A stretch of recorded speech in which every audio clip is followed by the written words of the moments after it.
It seems like Atlus released games only increase in price over time, and this one is no exception to the rule.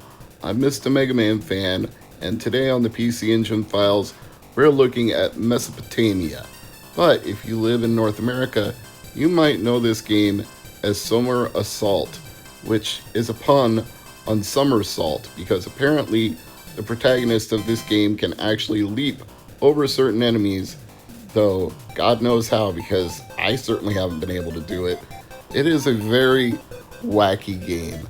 Before I get into the gameplay, let me just start out by saying this opening music is incredible.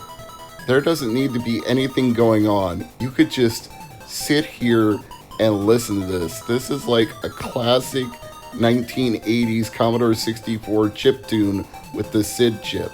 That's the quality of the opening music. And I guess that's a credit to Atlus in general, is they very rarely half-ass anything. So even for a static screen with nothing but music playing, Mesopotamia already has value. And as for value, holy shit, man. You're going to be paying $85 for a loose hue card if you get the Summer Assault version. You're going triple digits for a loose version from Japan. And complete, it could go for anywhere from a few $100 in the US to $600 in Japan. So you are paying through the nose if you want to own a physical copy of this, which makes it highly unlikely that I will ever own one myself, unless it just happens to literally fall into my lap. Like, if a comet from the sky brought me a copy of Summer Assault and said, "This is yours now," I'd start to blow it off first, because it'd probably be hot from coming through the atmosphere. Whoa, so hot! And then I'd be like, okay, I'll keep it, if it isn't already singed to a crisp. This game is strange in a good way. It's kind of a platformer. It's kind of a shoot 'em up. It's kind of all over the place. You're a slinky. That's the best way I can describe the protagonist of this game. And the slinky can shoot at things horizontally or vertically, depending on which way you're traveling. Do you remember the part of Wonder Boy 3, The Dragon's Trap? Well, if you've played it, you will, and if you don't, this might be a completely obscure reference, so I apologize, but do you remember the part of Wonder Boy 3, The Dragon's Trap, where you're a mouse, and the mouse can cling to walls, and so you travel through a castle to one of the dragons that you have to defeat by running through a maze with very narrow passages, clinging to the walls, going upside down at times, battling enemies with your sword? Yeah, that's what this feels like. Summer Assault / Mesopotamia is a cling to walls game where you're shooting at things instead of fighting them with a sword. And I guess you can't really call it a shoot 'em up in that respect, because in a shoot 'em up you would be traveling in a direction, horizontally, vertically, diagonally, sometimes changing from any one of those three at any given time to another. But in this, you're moving around a screen, all over the screen, but you still have to shoot at things like this boss character. And there's also a time limit for these levels, and you can see it steadily ticking down up in the upper right corner. Although if you die during the boss fight, you get more time back. At least that's what I discovered. But when you get to like 60 seconds left on a level, the timer pops into the middle of the screen, and it's kind of like, hey, hurry up, you better keep going. So you have these bosses at the end of each level, and you have objectives that are changed based on the zodiacs of the calendar. Like that opening screen right after I hit start, it was actually having me enter a birth date. I didn't even know that at the time, so I chose January 1st or something. But if your zodiac sign for your birthday matches the zodiac of the level that you're playing, then you actually get bonuses based on that. Like enemies will give you power-ups instead of shooting at you. How crazy is that? And why do these horse heads look like chess pieces?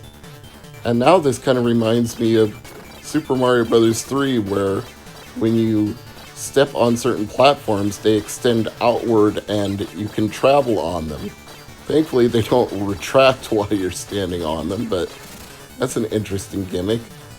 I wish I could somersault because some of those enemies I was shooting, they had power-ups that just floated on by, and I was like, man, I want those power-ups. I even tried going backward and going back down the wall to get them, but no, you can't do that. So if there is a way to somersault in Summer Assault, please let me know which button it is I have to press, because I couldn't figure out if it was 1 or 2 or run or anything. It just didn't seem to happen for me. Well, I wish this wasn't a $80 to $600 game, because as wacky as this is, it's my kind of wacky. I really enjoyed my time playing it for this episode of the PC Engine Files.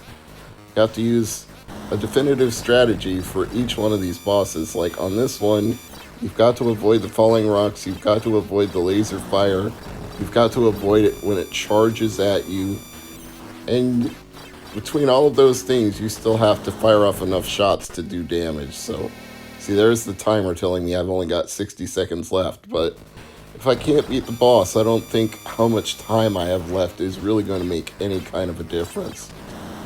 But as video game mascots go, a Slinky that shoots at things has to be one of the strangest. In fact, I believe, if I remember what I was reading correctly in my research, GameSpy ranked the character of Summer Assault number 9 out of their 10 worst video game leads of all time. I wouldn't say a Slinky that shoots things is a great idea for a lead character, but then again, when has anything necessarily been an ideal video game candidate for a lead character? Was taking a circle that looked like a shape of a piece of pizza missing, was that supposed to be a great idea for a video game character? And yet Pac-Man became one of the biggest franchises of all time. So was a plumber wearing overalls who goes around attacking crabs and turtles supposed to be a great character? And yet Mario is one of the greatest franchises of all time. Obviously, Mesopotamia / Summer Assault didn't achieve that kind of heights, but just being unusual or strange isn't necessarily a detriment to being a great game. And my game is over, but your game doesn't have to be. Just enjoy this awesome outro music for a second. It's worth it just to sit here and listen to the intro or the outro of Mesopotamia. This is truly an amazing game, and you should fire up an emulator or put this on your Super SD System 3 and give it a spin. I'm Mr. MegaManFan.